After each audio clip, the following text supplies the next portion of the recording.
bigyan ko kayo ng idea kung anong gamit ko na rig. Lalo pag yung target ko na isda, yung nasa ilalim na.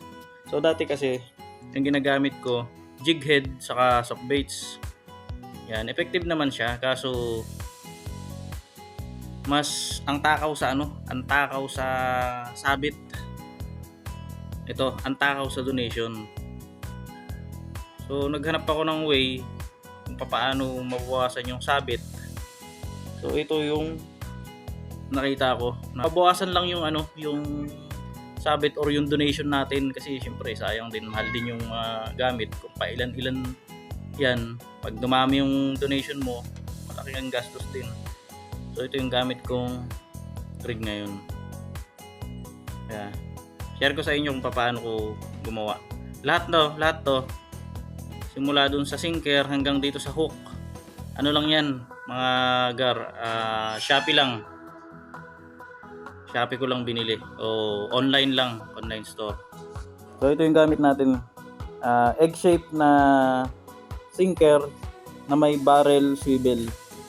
Magkabilang dulo may swivel, barrel swivel. Para rotating yan mga gar ha, rotating. Worm hook, split ring. Yan. So gawin natin.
Ito yung kakabit natin yung tawag dito, soft baits. So dito kasi sa soft baits, binabawasan ko to. Dapat itong hook nandyan malapit sa tail niya, kasi itong dito ang kagat ng isda niyan bandang ilalim. Yan, susukatin lang natin. Bukasan natin si soft bait. Ayan.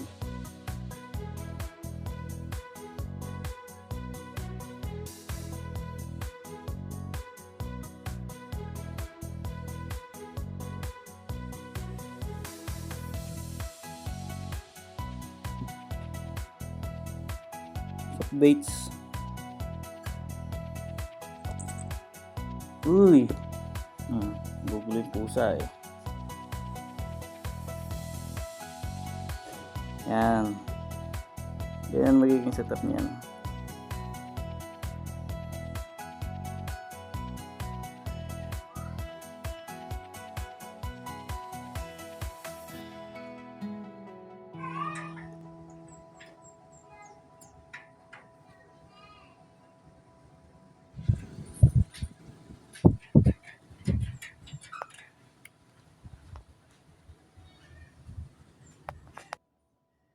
Madali lang.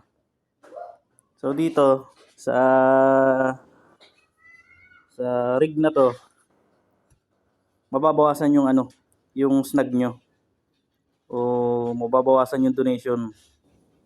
Dahil itong rig na to medyo naka level yung hooks niya dito sa may soft baits. Ngayon hindi siya ganong expose pag dumaan sa mga bato.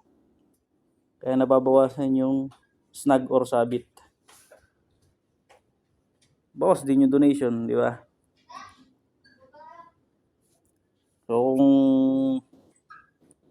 nakatulong sa ito, Paano naman?